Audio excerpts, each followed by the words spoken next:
Sabah's 16 billion ringgit allocation not solely for development.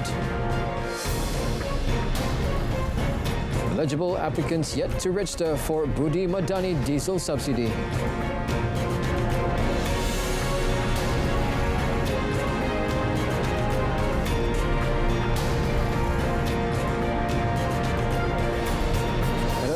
Good evening and Salam Malaysia Madani. Thanks for joining us. I'm Otto Othman and you're watching Malaysia Tonight.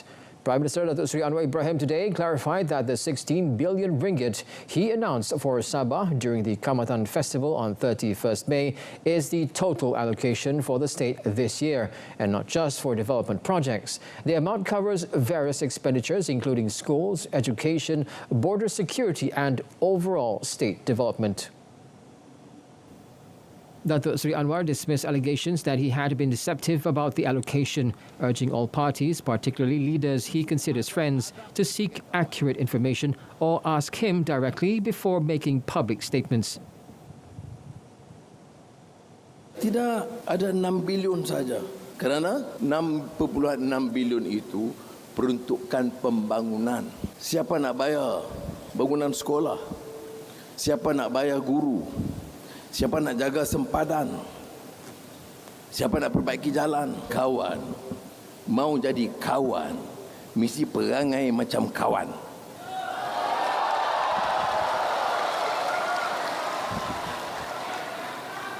Mesti ada adab sebagai kawan. Last year, the federal government allocated 13.9 billion ringgit to the state, demonstrating its commitment through close cooperation with the state government and other unity government partners. Speaking at the Sabah Keadilan Convention in Kota Kinabalu, Datuk Seri Anwar also said that he has no issues with Sabah and Sarawak requesting additional allocations, but these requests must be negotiated as close and friendly partners. Meanwhile, the Prime Minister disclosed that the federal government collected a total of 10.2 billion ringgit revenue from Sabah last year. Berapa yang kita dapat daripada negeri Sabah? Cukai dalam negeri di Sabah untuk 2023, 600 juta, 0.6 bilion. Duty custom dan excise, 0.7 bilion ringgit. Cukai lembaga hasil dalam negeri, 7.2 bilion ringgit. Bayaran tunai diperolehi, 1.7 bilion. Jadi jumlahnya 10.2 bilion. Ini yang diserah kepada Kerajaan Persekutuan. The number of public transport and good vehicle registered for the Budi Madani My Subsidy diesel remains unsatisfactory. Based on the latest data, only 259,141 out of 410,000 eligible vehicles had applied under the Diesel Subsidy Control System (SKDS) as of this morning. According to Deputy Domestic Trade and Cost of Living Minister Fuzia Saleh, traders, whether using vans, pickup trucks or 1 to 3 ton lorries, are generally found to have not registered with My Subsidy diesel. If his trend continues, it could lead to an increase in the price of goods. Saya amat tidak berpuas hati dengan jumlah ini kerana ianya akan ada kesan secara tidak langsung kepada pengguna. Kerana apabila mereka tidak dapat subsidi tersebut, secara tidak langsung kos mereka akan meningkat kerana mereka layak RM2.19 satu liter, RM2.15 satu liter, tapi mereka terpaksa beli di pam dengan harga RM3.35. Sedangkan tu mereka layak untuk dapat harga subsidi. Dan kos itu secara tidak langsung akan terkesan kepada peniaga dan mungkin juga terkesan kepada pengguna. Sebab itu lebih banyak outreach macam ni perlu dilakukan supaya ada interaksi dua hala, supaya mereka dapat terus maklumat kenapa tak lulus dan sebagainya. Fuzia said the individual category is facing a similar issue, with only 100,000 out of 300,000 eligible diesel vehicle owners registered. Factors contributing to this situation include traders being too busy with their businesses, having their applications rejected, relying on others to apply, or having registered but not yet obtained a fleet card. Now, all parties are urged to be cautious about spreading fake content, especially AI-generated material on social media during the Nenggiri state by-election campaign, now in its second day. Deputy Communications Minister Teo Ni Ching said the Malaysian Communications and Multimedia Commission, MCMC, will continue to monitor social media for illegal postings. Banyak juga scammer yang guna pakai AI untuklah buat video PMX, video orang-orang terkena. Jadi apabila kami menghadapi satu PLK, ada kemungkinan juga ada orang yang sengajanya guna pakai AI untuk create fake content. Jadi kandungan-kandungan palsu. Jadi nasihat saya kepada semua ialah MCMC bersama dengan PDRM dan juga semua pihak, kami akan teruslah buat pemantauan. She added that MCMC, along with the police and other agencies, will continue to oversee these activities, and if complaints arise, social media platforms will be requested to remove the offending content. Polling day for the Nenggiri by-election will be held on 17th August. The by-election was called following the expulsion of former incumbent Muhammad Azizi Abu Naim from Bersatu on 13th June. Operators of childcare centres are urged to ensure their caregivers undergo follow-up training to enhance their skills in infant and childcare. Such training is essential to equip caregivers with the skills to tackle the evolving challenges in childcare.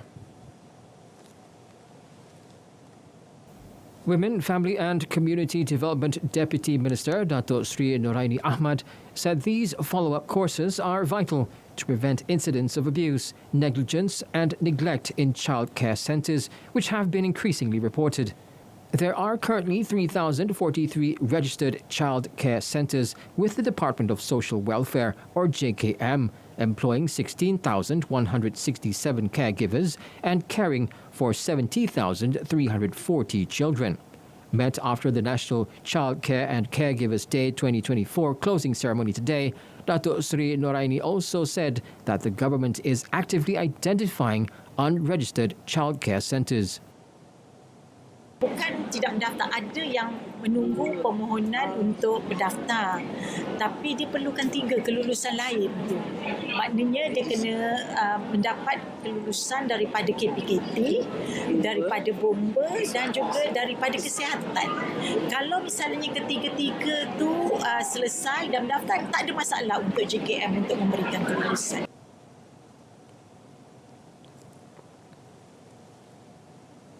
A social activist has called the government to address the issue of uncontrolled vaping among school students with urgency.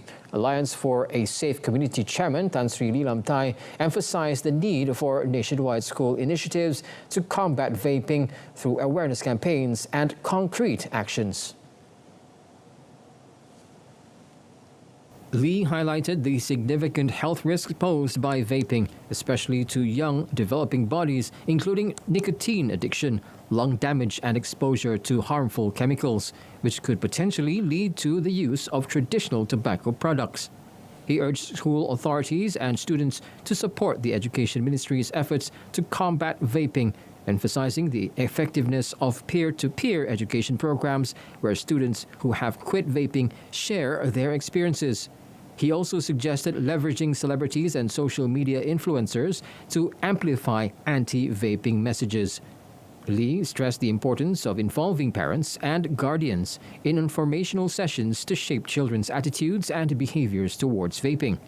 In related news, Terengganu police are awaiting a full medical report on a secondary school student in Kemaman who lost consciousness after using an electric cigarette last month.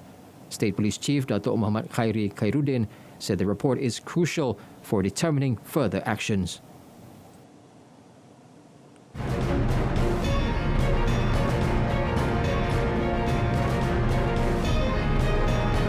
Up next in the business segment, nearly 1.2 million visitors to Malaysia from China as of May.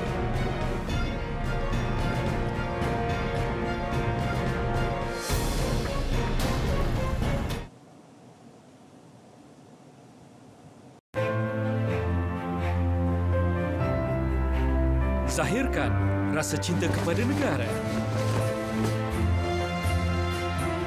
Gelorakan semangat patriotik. Hiasi kediaman anda dengan jalur gemilang.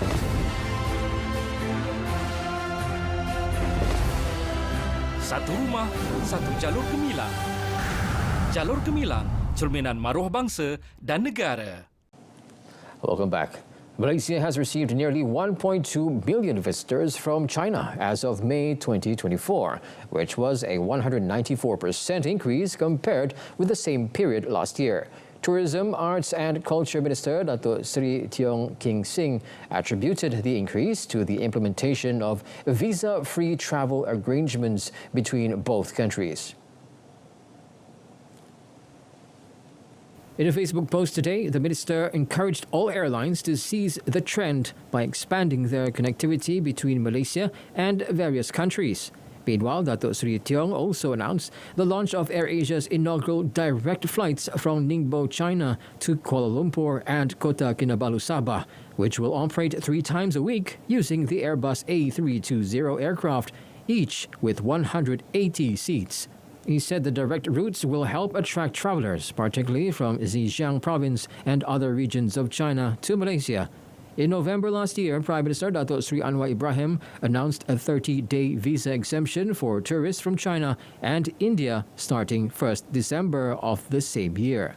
The initiative was reciprocated by China, agreeing to extend the visa exemption for Malaysian tourists from 15 to 30 days, in conjunction with the 50th anniversary of the establishment of diplomatic relations between Malaysia and China this year.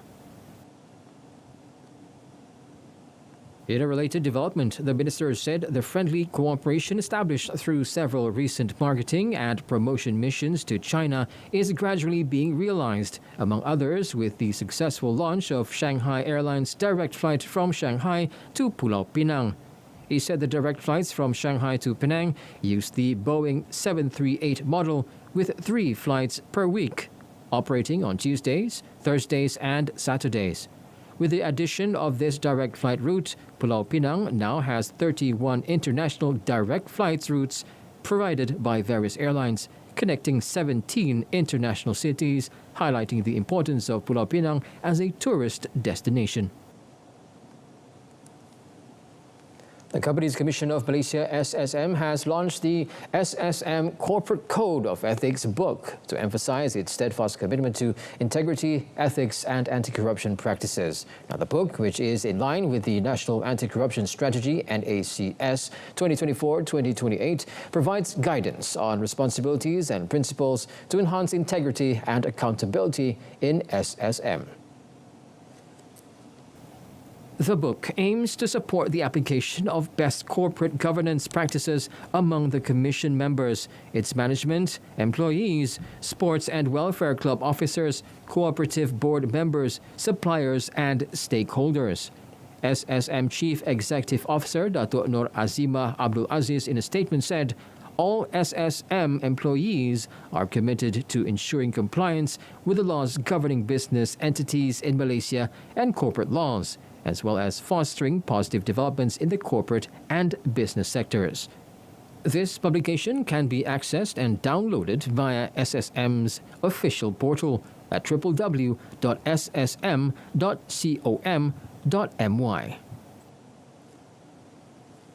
Crude palm oil CPO futures contract on Bursa Malaysia derivatives is expected to trade with a slight downside bias next week. Now, this is due to the ringgit strength. Now, palm oil trader David Ng said market sentiment was also influenced by concern over rising output in the coming weeks. According to Ng, next week, prices are likely to trade between 3,800 ringgit a tonne and 3,950 ringgit a tonne. Meanwhile, Interband Group of Companies senior palm oil trader Jim Teh said physical demand would come from China, India, Pakistan, West Asia and some European countries. For the week that just ended, the market traded mostly lower due to weaker soybean oil prices on the Chicago Board of Trade, concern over rising output in the coming weeks, and a stronger ringgit, which continued to weigh on palm oil prices.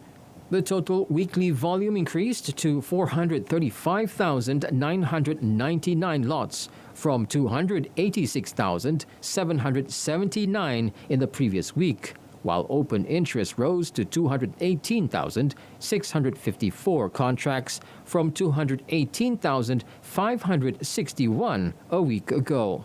The physical CPO price for August South fell by 10 ringgit to 4,050 ringgit a ton on Friday from 4,060 ringgit a week earlier.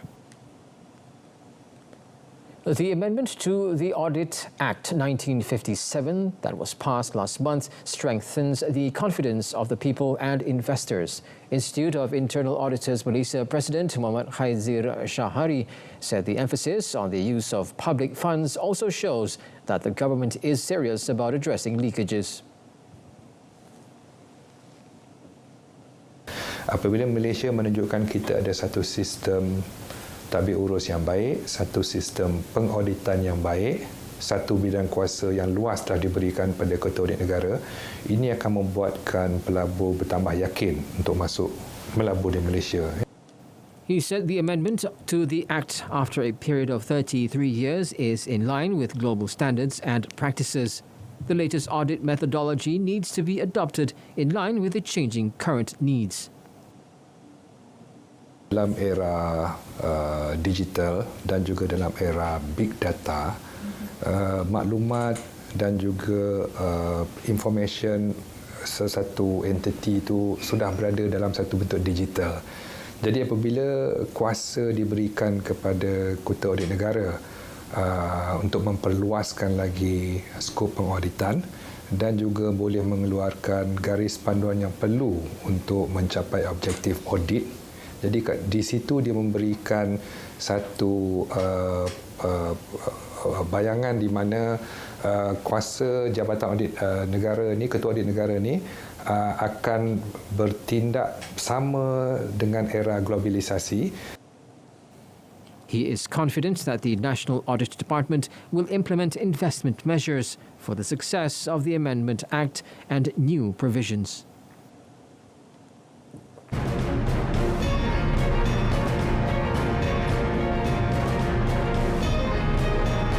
Still ahead, dozens arrested in relation to Haniyeh's assassination.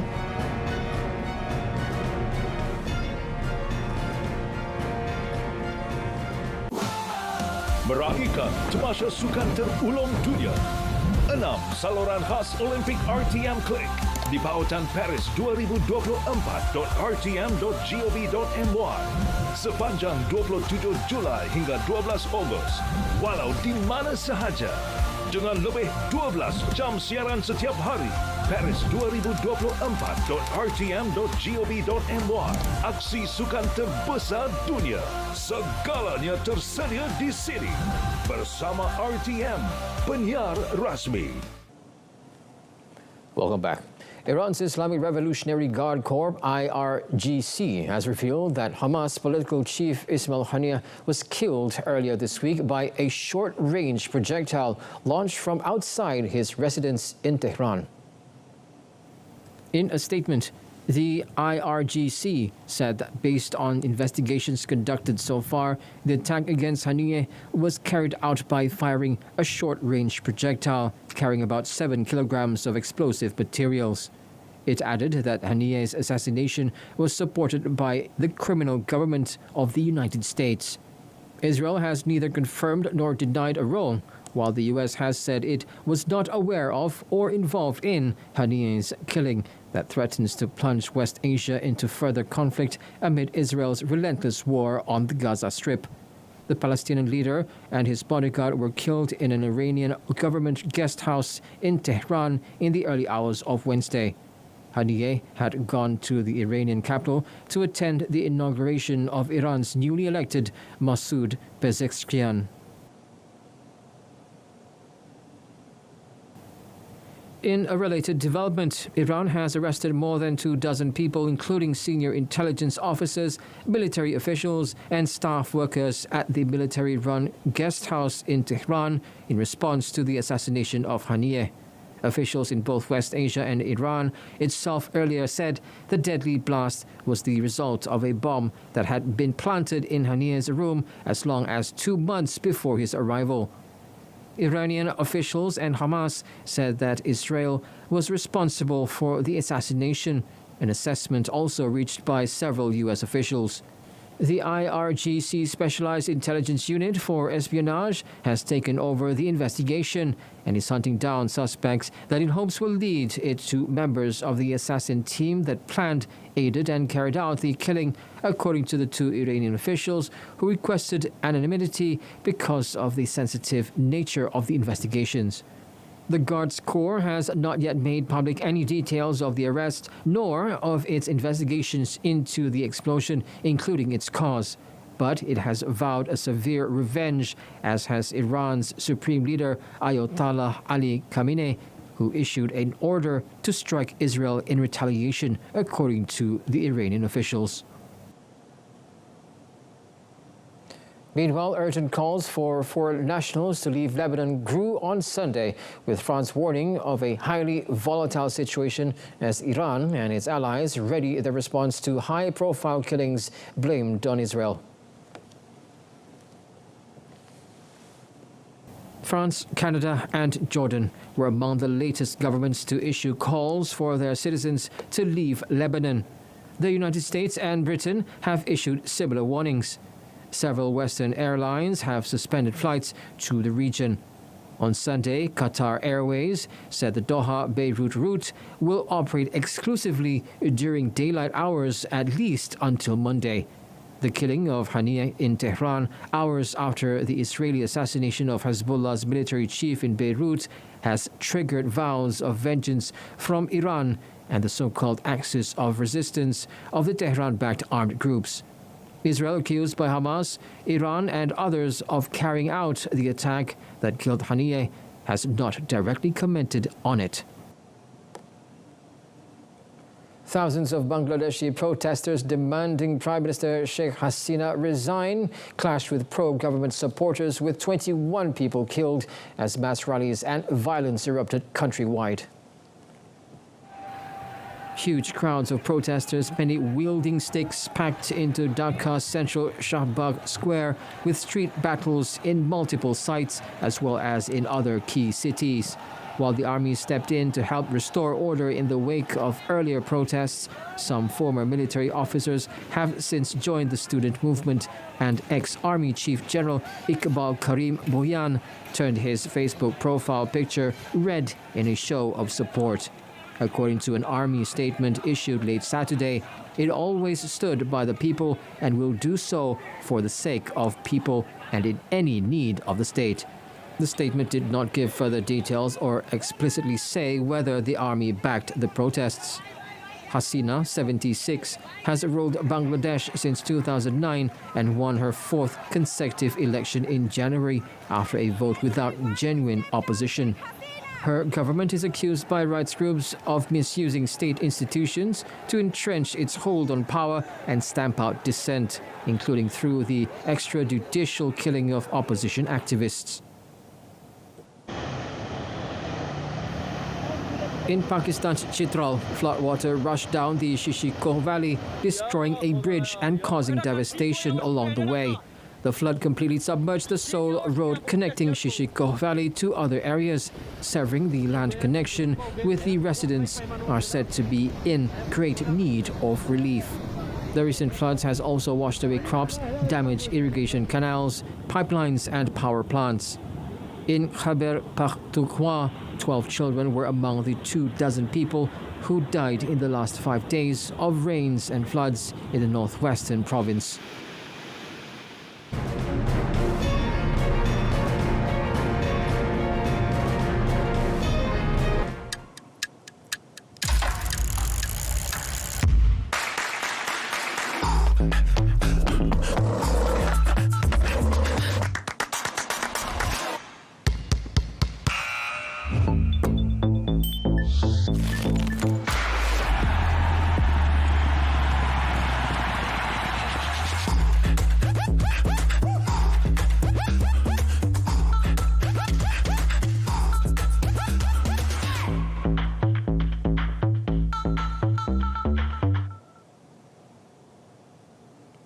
It was not the same Lee Zijia today as the world number 7 went down tamely to Thailand's reigning world champion Kunlavut Vititsaran in the Paris Olympics men's singles semi-finals, effectively ending Malaysia's gold medal bid in badminton. Zijia could not reproduce his form against an effective Kunlavut, who played near-perfect badminton, losing 21-14, 21-15. The semi-finals in the Olympics for the second consecutive edition since winning 3 silver medals in the Rio 2016 edition. When met after the match, Zijia said he accepted his semi-final defeat and hopes to rebound during the bronze medal playoff tomorrow. Zijia also indicated that he did not wish to dwell on the loss as he prepares to vie for the bronze medal against India's Laksha Sen. He also pointed out that the pressure during the quarterfinals and semi-finals was the same. Dari starting game, I think Kunlavut sudah handle very well lah. Dan nampaknya dia control semua bola tu dengan sangat baik, confidence tu. I can feel he's on his top performance lah. But bagi saya juga, saya accept lah apa yang result ini. But esok ada satu match lagi, kita kena keep fokus lah. Yeah. St. Lucia's Julian Alfred stormed to a fairytale Olympic 100 meters victory this morning, etching her name into history to claim the Caribbean nation's first ever medal at the Games. In an electrifying upset at the rain sweep Stade de France, the 23.92 seconds. Richardson had been hotly tipped to become the first American to win the coveted Olympic crown since Gail Devers in 1996. But the 24-year-old Texan's dreams of victory were utterly eclipsed by Alfred's magical victory. Alfred later choked back tears as she paid tribute to her late father, who died in 2013, while recalling her childhood dreams of one day running in the Olympics. Well, that concludes this edition of Malaysia Tonight. In our top story, Sabah's 16 billion ringgit allocation not solely for development. Till then, I'm Otto Othman, Malaysia Madani, Jiwa Merdeka. Thanks for watching.